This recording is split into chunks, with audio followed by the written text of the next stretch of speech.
ابن حجر کہتے ہیں کہ ایک شخص کو میں نے ایک مقام پہ دیکھا، وہ میرے علاقے کا تگڑا بندہ تھا، سیاںا بندہ تھا، مالدار تھا، اب کیا کہتے ہیں پنجابی میں ڈنڈی پٹی بڑی قائم تھی، بڑا اس کا دبدبا تن تنا تھا، لیکن میں نے اسے طبیب کی دکان پر لیٹے ہوئے دیکھا تو اس کے وجود سے پیپ نکلتی تھی۔ میں نے اسے کہا یار تیرے نام سے تو لوگ خوف زدہ رہتے تھے، تیرا نام لے کے تو لوگ بچوں کو ڈرایا کرتے تھے، تیرے سے انسلاک رکھنے والے تو بازاروں میں گردنیں اونچی کر کے چلتے، تجھے کیا ہوا؟ تو کہنے لگا بس جب خدا کا حکم آیا، جب اللہ کی حکمت کا غلبہ ہوا، جب تک اس نے ڈھیل دی تو دی، لیکن جب وہ پکڑنے پہ آیا تو پھر حال یہ ہوا کہ ایک غریب مچھیرا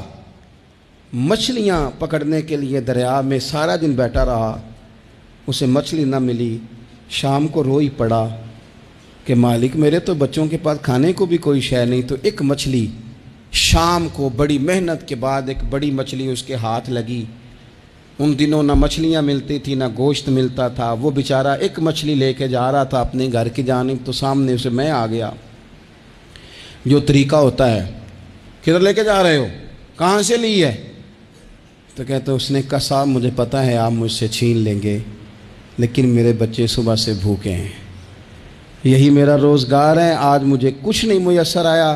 میں نے اس مچھلی کو لیا ہے، مجھے تو بیچنے کو بھی کچھ نہیں ملا، پتہ نہیں مجھے پکانی کس طرح ہے، تو یہ ایک مچھلی میرے بچوں کی خوراک بنے گی، کل لوٹ لینا، پرسوں لوٹ لینا، تمہارا تو کام ہی لوٹنا ہے، چلو کچھ دن کے لیے ہاتھ روک لو۔ کہتے ہیں اس نے جب یہ کہا تو میں نے ایک تھپڑ مارا اور اس آدمی سے مچھلی چھین کر میں نے اسے پکڑ کے گھر لا رہا تھا، میں اس مچھلی نے، حالانکہ مچھلیاں کاٹا نہیں کرتی، کہنے لگا اس مچھلی نے ناخن پر میرے پورے پر تھوڑا سا کاٹا ہے، اور میں نے کہا کوئی بات نہیں، مچھلی ذرا بڑی تھی، اس نے کاٹ لیا، میں نے تھوڑی سی پٹی باندھی اور گھر والوں کو کہا مچھلی پکا دیں، انہوں نے پکائی کھائی، کچھ پتہ ہی نہیں تھا، 2-4 دن گزرے ہیں تو زخم آگے بڑھنے لگا ہے۔ طبیب کو دکھایا ہے تو اس نے کہا یہ تو انگلی کاٹنی پڑے گی۔ کہتا ہے وہ انگلی کٹوائی، 1 ہفتہ نہیں گزرا تھا کہ زخم آگے بڑھا، تو پھر وہ ہاتھ کی طرف بڑھا، تو میں نے جا کے دکھایا تو اس نے کہا ہاتھ بھی کاٹنا پڑے گا، سارا بازو کٹوا چکا ہوں، رات کو نیند نہیں آتی، ایک لقمہ پیٹ میں نہیں گزرتا،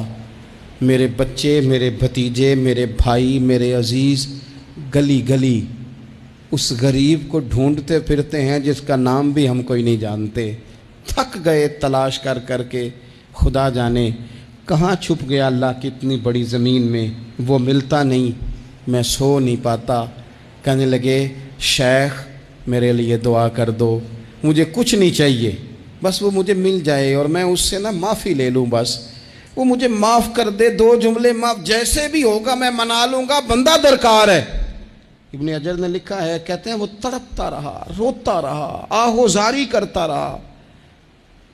میں نے بھی اس کے لیے دعا کی کہ اللہ کرے وہ شخص تجھے مل جائے۔ پھر کچھ دنوں کے بعد مجھے کسی نے بتایا کہ مر تو گیا ہے تڑپ کے، پر اس سے معافی کا موقع میسر نہیں آیا۔